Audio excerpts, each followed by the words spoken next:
जय शिवराय मित्रांनो, Marathi cyber world या YouTube चॅनलमध्ये तुमचं स्वागत आहे. तर मित्रांनो, बांधकाम कामगार योजनेअंतर्गत 32 प्रकारच्या योजनेचा लाभ या बांधकाम कामगारांना दिला जात आहे. तर मित्रांनो, या योजनेअंतर्गत तुम्हाला भांड्यांचा संच देखील भेटत आहे. तसेच मित्रांनो, अनेक प्रकारच्या योजना या बांधकाम कामगारांना भेटत आहेत. तर मित्रांनो, कोणकोणत्या योजना या बांधकाम कामगारांना मिळणार आहेत ते आपण पाहूया. तर मित्रांनो, यामध्ये तुम्हाला कल्याणकारी योजना, सामाजिक सुरक्षा यामध्ये तुम्हाला तुमच्या विवाहाकरिता 30,000 रुपये देण्यात येणार आहेत. तसेच मित्रांनो, या योजनेअंतर्गत जर तुम्ही नोंदणीकृत बांधकाम कामगार असाल तर तुमच्या 2 मुलांसाठी शैक्षणिक लाभ देखील विविध प्रकारचे घेता येणार आहेत. तर मित्रांनो, यामध्ये तुम्ही पाहू शकता, जर तुमची मुले इयत्ता 1ली ते 7वीमध्ये शिक्षण घेत असतील तर तुम्हाला प्रतिवर्ष 2500 रुपये भेटणार आहेत. तसेच मित्रांनो, जर तुमची मुले 8वी ते 10वीमध्ये शिक्षण घेत असतील तर तुम्हाला प्रतिवर्षीय 5,000 रुपये भेटणार आहेत. जर तुमची मुले इयत्ता 10वी किंवा 12वीमध्ये शिक्षण घेत असतील व त्यांना 10वी किंवा 12वीमध्ये 50च्या वरती गुण प्राप्त झाले असतील तर त्यांना 10,000 रुपये भेटून जाणार आहेत. तसेच मित्रांनो, जर तुमची मुले 11वी ते 12वीमध्ये शिक्षण घेत असतील तर तुम्हाला प्रतिवर्ष शैक्षणिक खर्चासाठी 10,000 रुपये देण्यात येणार आहेत. तर मित्रांनो, अशा भरपूर प्रकारच्या योजना बांधकाम कामगारांना मिळतात. त्यासाठी तुम्हाला तुमची नोंदणी करणे गरजेचं आहे.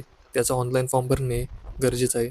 तर मित्रांनो, या बांधकाम कामगारांसाठी ऑनलाईन पद्धतीने कशा पद्धतीने नोंदणी करायची याची A to Z माहिती आपण या व्हिडिओच्या मार्फत पाहणार आहोत. तर मित्रांनो, कामगार नोंदणी करण्यासाठी ऑनलाईन फॉर्म भरण्यासाठी तुम्हाला mahabocw.in या वेबसाईटवरती यायचं आहे. या वेबसाईटवरती आल्यानंतर तुम्हाला हा पेज ओपन झालेला पाहायला मिळेल. तर मित्रांनो, यानंतर तुम्हाला खालती स्क्रोल करायचं आहे. खालती आल्यानंतर तुम्हाला विविध प्रकारचे ऑप्शन पाहायला मिळतील. त्यामध्ये तुम्हाला पहिला जो ऑप्शन पाहायला मिळतोय कन्स्ट्रक्शन वर्कर रजिस्ट्रेशन यावरती क्लिक करायचं आहे. यावरती क्लिक केल्यानंतर तुम्हाला हा पेज ओपन झालेलं पाहायला मिळेल. तर मित्रांनो, इथे तुम्हाला जी दिलेली नोट आहे ती वाचायची आहे.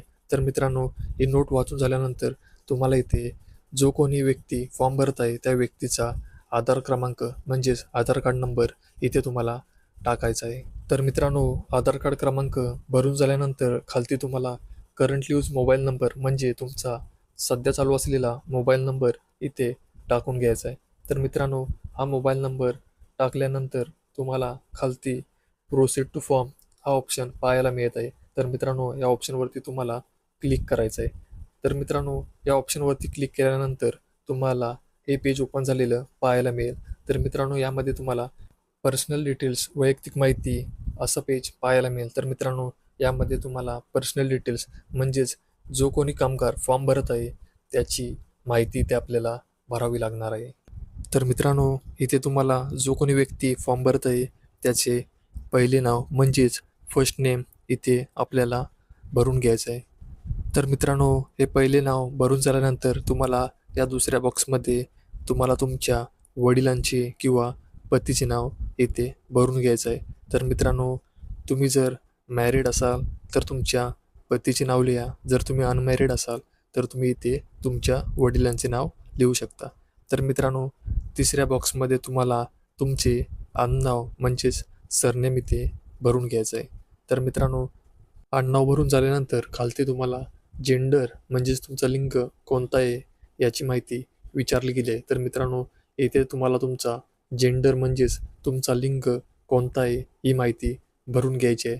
तर मित्रांनो, नेक्स्ट कॉलममध्ये तुम्हाला तुमचा आधार नंबर विचारण्यात आला आहे. तर मित्रांनो, तो आधार नंबर तुम्हाला भरावा लागणार नाही, कारण मित्रांनो, जेव्हा हा फॉर्म प्रोसीड करत असतो त्यावेळेस तो आधार नंबर तिथे येऊन जातो. तर मित्रांनो, तिसऱ्या कॉलममध्ये तुम्हाला मार्शियल स्टेटस म्हणजेच तुमचे वैवाहिक स्थिती विचारली गेली आहे. तर मित्रांनो, इथे तुम्हाला तुमची वैवाहिक स्थिती कोणती आहे, मॅरिड आहात, अनमॅरिड आहात, सिंगल आहात किंवा विधवा आहात याची माहिती तुम्हाला इथे भरायची आहे.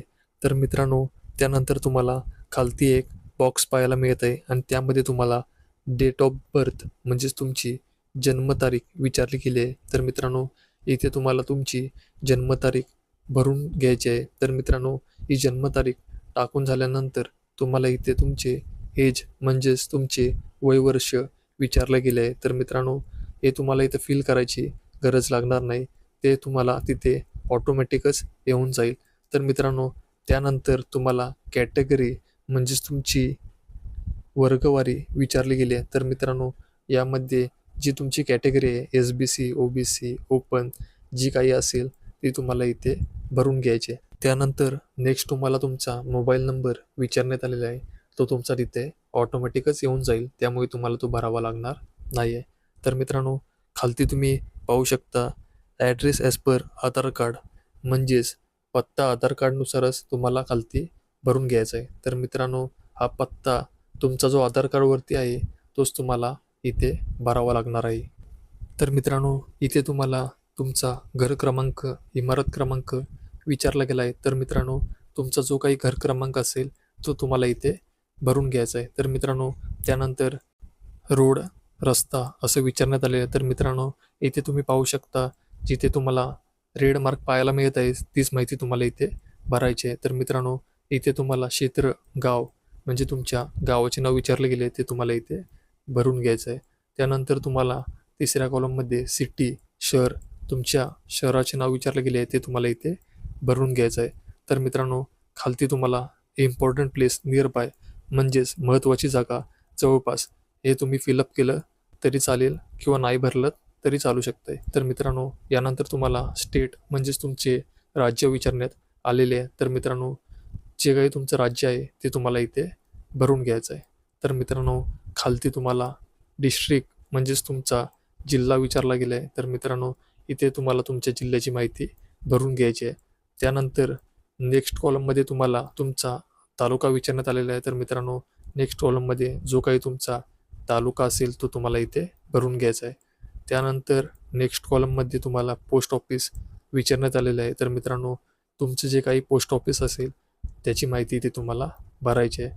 त्यानंतर पिनकोड विचारण्यात आलेला आहे. जो काही तुमचा पिनकोड असेल तो तुम्हाला इथे भरून घ्यायचा आहे. मित्रांनो, खालती इथे तुम्हाला फॅमिली डिटेल्स म्हणजेच कौटुंबिक तपशील विचारण्यात आले आहे. तर मित्रांनो, हे कौटुंबिक तपशील, फॅमिली डिटेल्स तुम्हाला इथे भरून घ्यायचं आहे.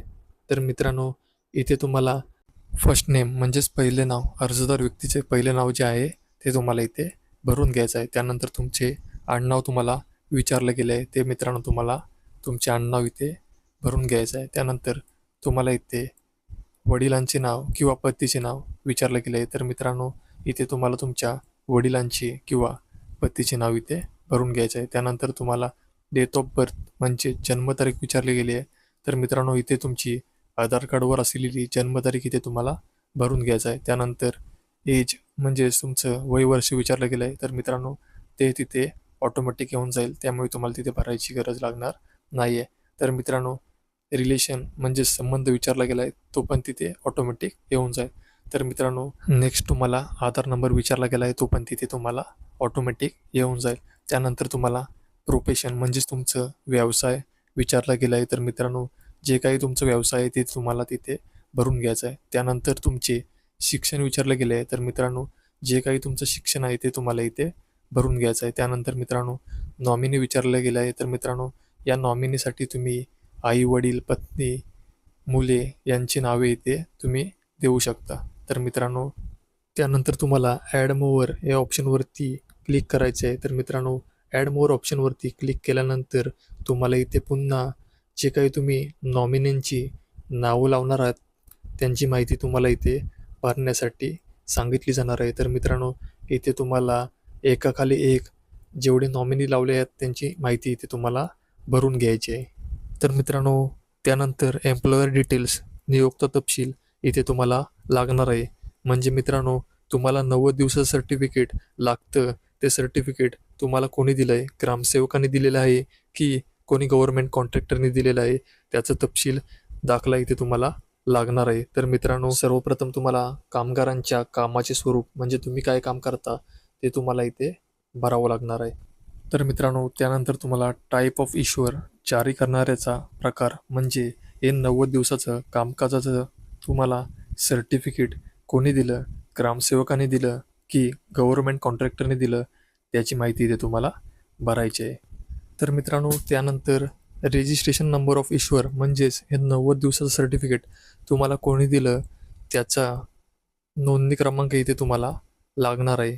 तर मित्रांनो, जो काही तुमचा कॉन्ट्रॅक्टर आहे त्याच्या सर्टिफिकेटवर ही तुम्हाला माहिती भेटून जाणार आहे. तर मित्रांनो, हे सर्टिफिकेट कशा प्रकारचं असतं ते आपण पाहूया.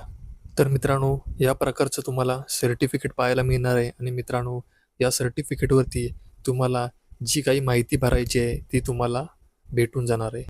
त्यानंतर तुम्हाला रेजिस्ट्रेशन नंबर ऑफ इश्युअर म्हणजेच नोंदणी क्रमांक विचारला गेला आहे. तर मित्रांनो, हे सर्टिफिकेट ज्याने तुम्हाला कोणी दिलं आहे, जर तुम्ही हे सर्टिफिकेट ग्रामसेवकाकडून घेतलं असेल तर तुम्हाला इथे ग्रामसेवकाचा नोंदणी क्रमांक टाकायचा आहे. जर तुम्ही ठेकेदाराकडून घेतला असाल तर तुम्हाला इथे ठेकेदाराचा नोंदणी क्रमांक टाकून घ्यायचा आहे. त्यानंतर तुम्हाला इथे जावक दिनांक भरायचा आहे. तर मित्रांनो, हा जावक दिनांक ज्याकडून तुम्ही हे सर्टिफिकेट घेताय, जर तुम्ही कॉन्ट्रॅक्टर किंवा ग्रामसेवकाकडून हे सर्टिफिकेट घेत असाल तर मित्रांनो, त्यांच्या सर्टिफिकेटवर हा जावक दिनांक असतो. तो जावक दिनांक इथे तुम्हाला भरायचा आहे. त्यानंतर तुम्हाला जावक क्रमांक इथे भरायचा आहे. तर मित्रांनो, हा जावक क्रमांक तुम्हाला इथे सर्टिफिकेटवरती भेटून जाणार आहे.